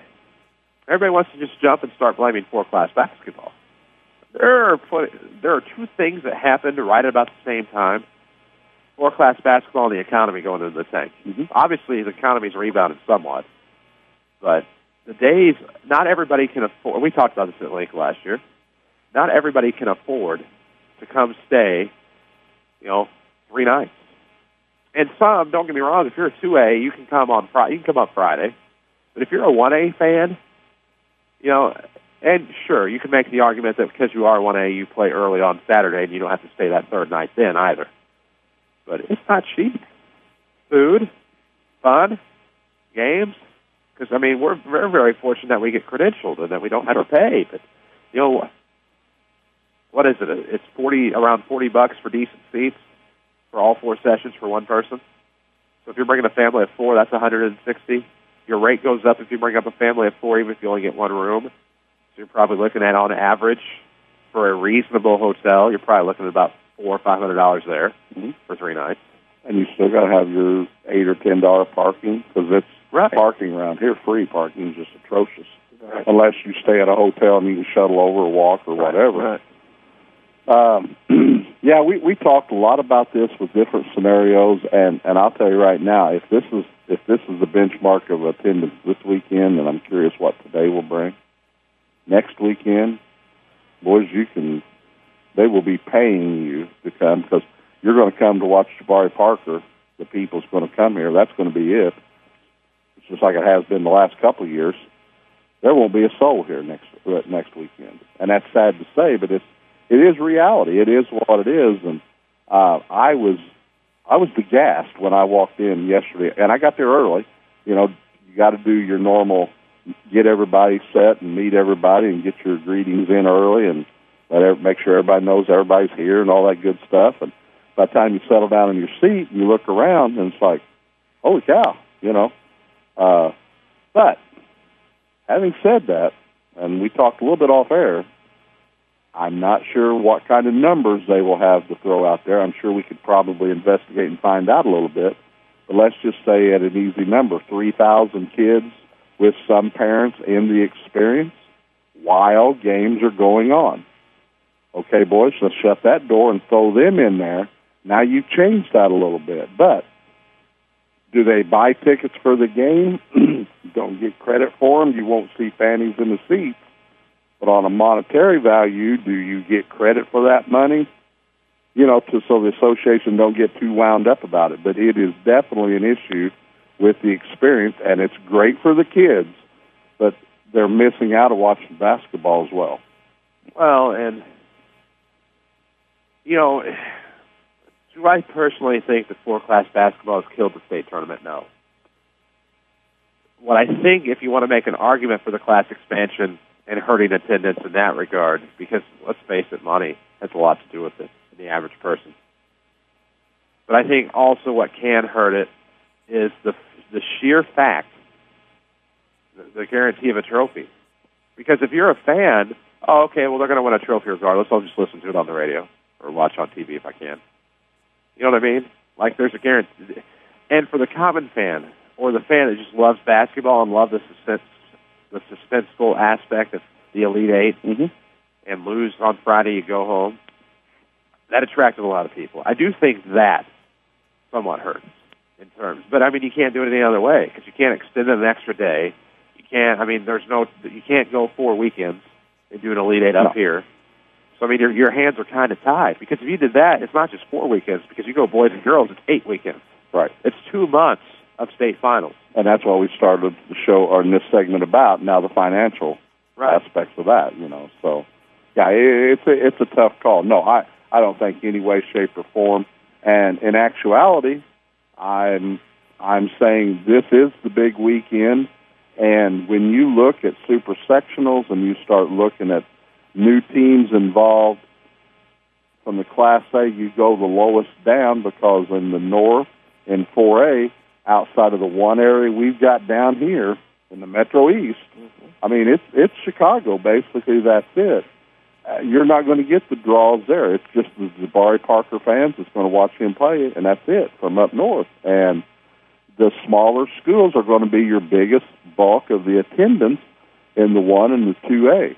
Now, the days of Peoria Manual, when the runs they had, and you filled this place up in 3A, or it was still 2A back then. Them are different. But it's just a tough situation. To me, it's not a matter of going to 4 class because there were still a lot of people up here when they swapped. The thing to me is the economy, number one, because I look last year and this year, I look at Lanark, Eastland, and Winnebago. Last year, I look at Woodlawn and Breeze Central. I look at teams who have been here before, know what it is, know what it's like. The fan bases for those teams that they're bringing to Peoria aren't even close to what they brought when they first got here, even in 4 class or 2 class.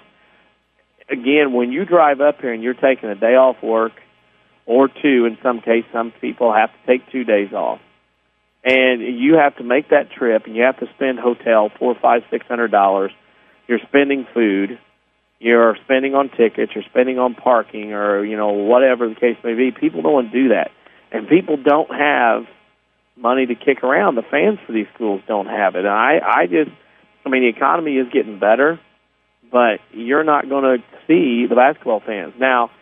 If you shut down the experience, that'll bring about a couple thousand, 3,000 people in maybe that are in that facility running around. You could shut it down, but they're not going to do that because you don't have hours on there because then moms and dads have to watch the little Rugrats. So then you're not going to do that. So then you're going to leave them running. But yesterday, everybody said, well, it's 1A. There you can put everybody in the lower bowl, blah, blah, blah. Well, here comes 2A last night at 6:30. And you could stick everybody in the lower bowl and trickle out a couple up top.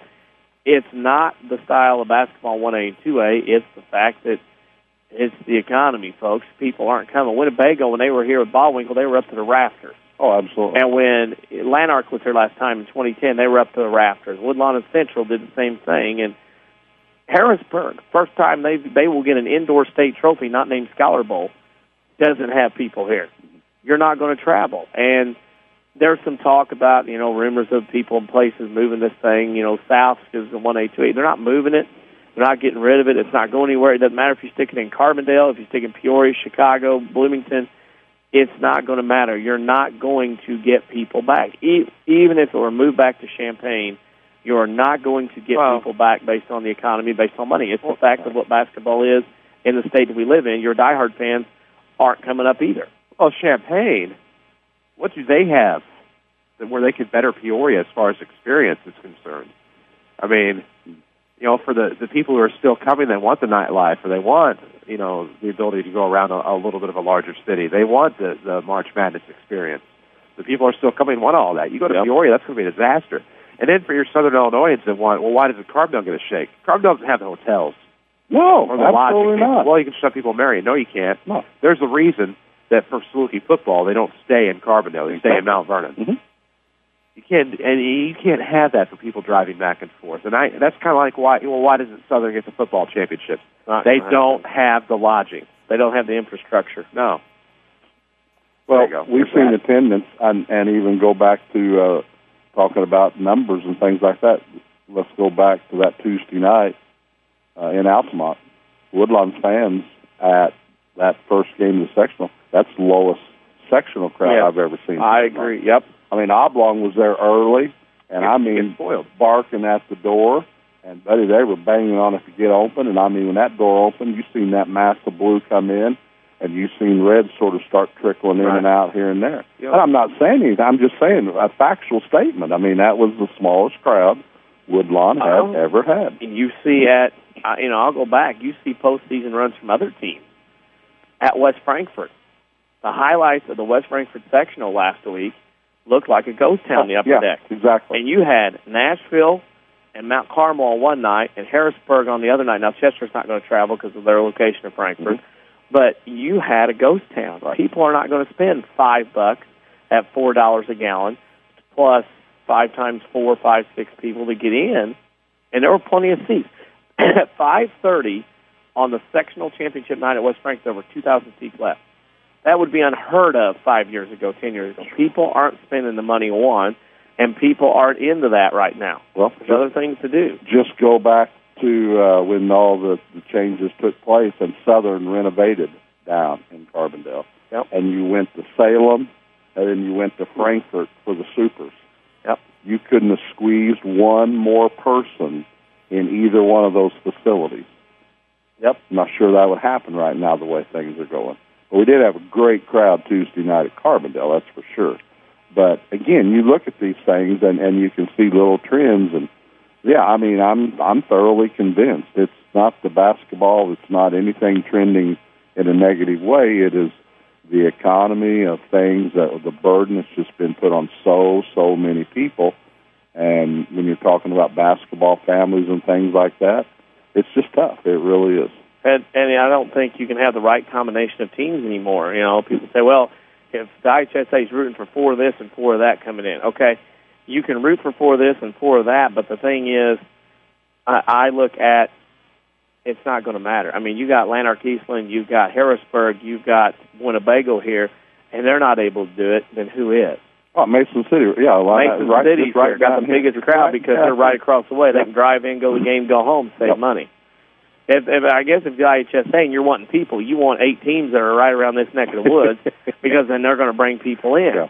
But then the hotels would be like, no, we don't want that. Mm-hmm. I, for one, I don't know about you guys, but there's some people that are not here in the last couple of years that used to go every year. Mm-hmm. And they're throwing everything under the bus, but it's a cost. There's a cost to this weekend. I mean, it is a mini vacation in 3 days, and that's a huge cost for individuals, couples, or families, and whatever. Sure, because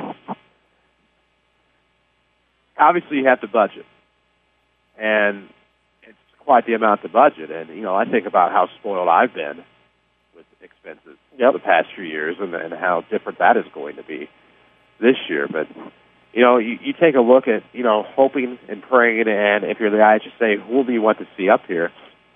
Doesn't matter, yeah. 3A next week, if you get Glenwood and Limestone, you're probably going to have a little bit of a bigger crowd. But if it's Cahokia, and I hope it is Cahokia. I want it to be Cahokia. And that's what you want. Exactly right. I would love to see Mr. Minor go out with a state title. Absolutely.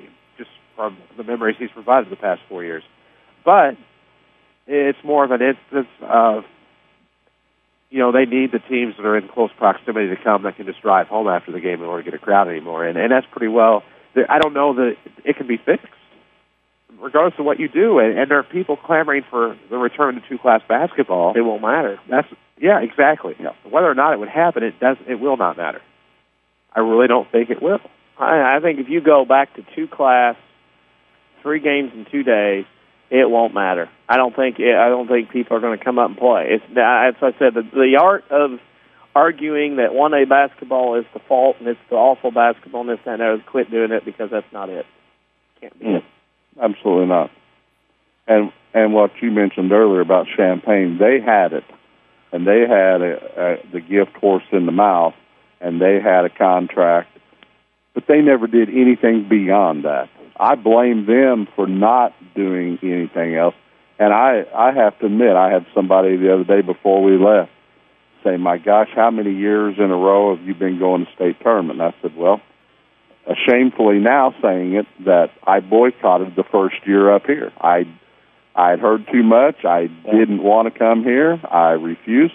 And that stopped a nice little streak since 72. But having said that, I've been here every year since and made it a couple of different weekends before when the right teams come, in the 2A or in the 4-class system. It's here to stay. And Champaign never took the bull by the horns when they knew they were going to open that up to contracts and do that. And when Peoria had the boat and they got other nightlife here and they've got the experience for the kids, it's not leaving. I'm sorry, it's not leaving here at all.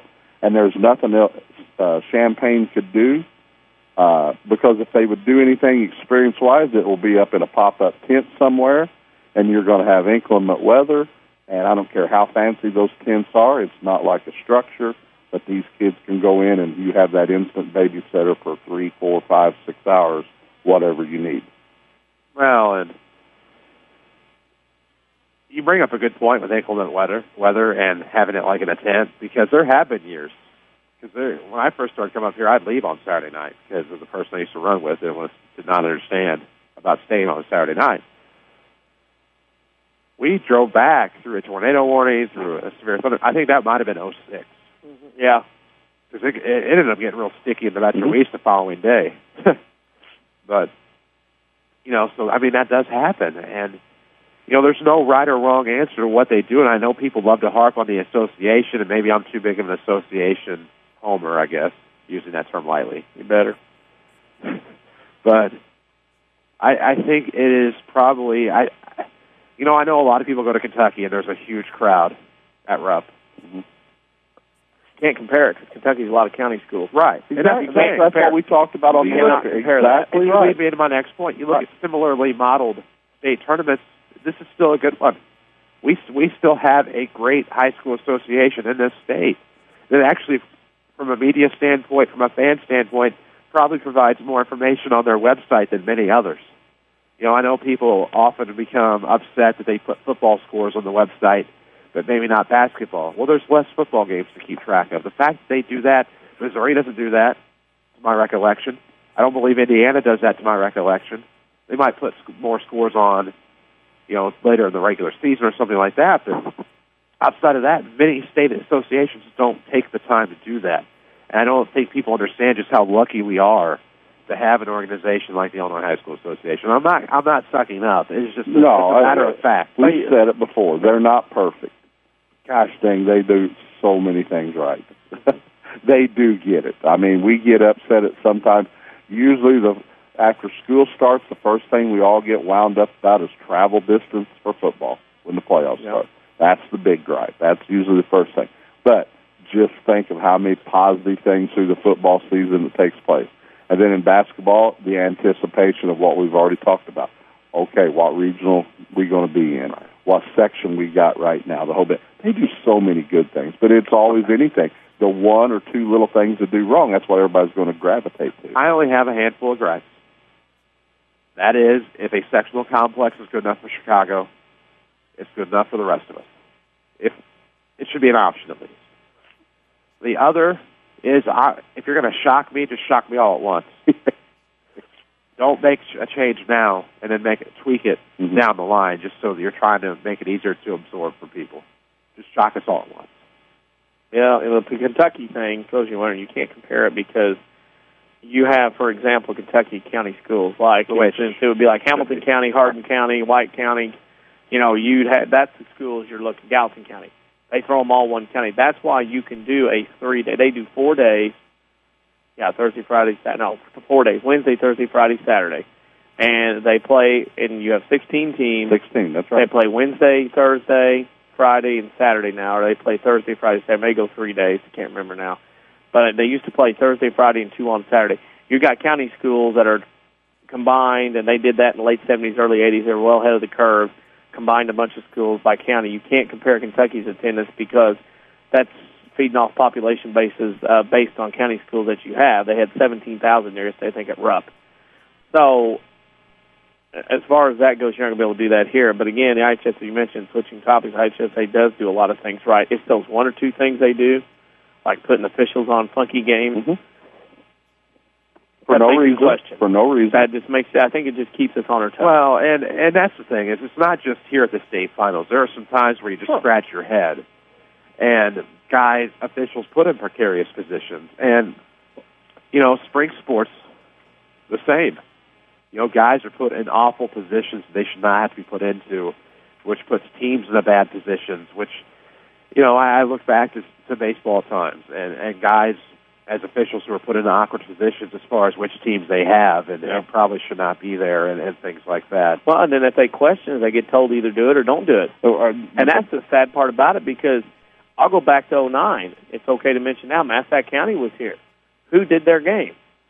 Braddock and Grumley. And they were Massac County grads who played under Joe Hossman. That should have been looked into. Shouldn't have happened. They're going to do a great job. They did a great job. No worries. Again, why do you want to put those guys in that situation? It's little things like that that makes people talk. It is. But all in all, they're doing the best they can with what they have right now. And what they're able to do. Exactly. So, Twitter's on fire right now, by the way. You can follow us on Twitter at WMIX Sports. Answer the WMIX Sports social media question of the week. Hotel-related, because that's where we are right now. The WMIX Sports Mobile Studios as this show is winding down. Can't believe it's almost 10 o'clock already in the Central Time Zone, but you know, it's always fun to come up here. We're very fortunate to be able to come up here. And, you know, I don't foresee there being a time that I don't come up here. It's a nice getaway. It's a nice working vacation. You know, flip side of the coin is you have to do the Saturday sports show on a Saturday morning. No big deal. Do it every week. Right. You know, it's just 8 o'clock comes a little bit earlier here in Peoria at times. And you talk about being spoiled and whatever. It is sort of nice, though, to worry about setting up equipment down on the floor. Well, it is nice. I really wish we had that problem. I miss that problem. Yeah. Had a lot of great fans up here in and from around the area who's made the same comments, about, is it a different feel this year? And, oh, my gosh, absolutely. Yeah, last year we were about... Yeah, I may or may not be there for session one today. But it's something that I've, the elder statesman here, I've been able to grow up in the one-class system to the two-class system, and the days of Woodlawn or any small school in Nokomis being able to do the things they've been able to get accomplished the last 6 years, now it's happening, So it is exciting. But I come every year, but it is this a little bit different this year for sure. Weather is rainy up here in Peoria, and looking at the water puddle, when the rain hits, those big bubbles form and float around. It usually means it's going to rain for a while. So yep. It's going to be one of them days where choices are going to have to be made. So it's a different, odd feeling this year because of the fact that, like the other night at Super, that's the first time in 4 years Woodlawn hadn't been to Super. What do you do? Mm-hmm. This year, first time in a couple of years, Woodlawn's not been up here. You're walking around, and you walk in the experience. First thing I do is walk in, look up, and there's Woodlawn's name on the big banner of champions going, yeah, boys, that's ours. I'll tell you right now, go away. It was very awkward because that was the first time, and I know because of your past and doing all the games, leading up to the state finals. That is the first time since 2007 I had a game to do on that night because 2008 it was the Rams in a sectional semifinal at Centralia, and then every other year it's been the 1A Super, which was kind of weird. Mm-hmm. So having that night off, not doing anything at all from up here on the show, I had that experience back in 10. Yep. First time I've not done a game up here in 9 years. Or 8 years. Yeah. Mm-hmm. That needs to change. Yes, it does. Oh, I'm sorry, I'm thinking out loud. That's not quite all right. It's been asked by many. Hey, Carbondale and Peoria. I found out yesterday while doing my usual historian duties with Bill Meyer and looking at that sheet and wondering how it was possible for him to have done 34 years of games when B1047 has been around for 34 years. Hey, thinking out loud, these games were somewhere in the past. Right. So there you go. Error's there. Error's there. Yeah. There you have it. That has been the Saturday Sports Show for today. We hope you've enjoyed it. We took a little bit of a different route today. We did talk to Tim Holloway. Rams Baseball, of course, Tuesday afternoon against the Salem Wildcats, AM 940, WMIXsports.com. Listen on any device, your tablet, your smartphone, your computer, your video game console for Rams Baseball against the Salem Wildcats, 4:15, your pregame on Tuesday. We hope you'll enjoy that. We'll have every pitch of Rams Baseball for you this year. Cardinals baseball on the FM today at 11:45, spring training games. You can find our local broadcast schedule online at WMIXsports.com, and don't forget to tune in next week here on the Saturday Sports Show. So long.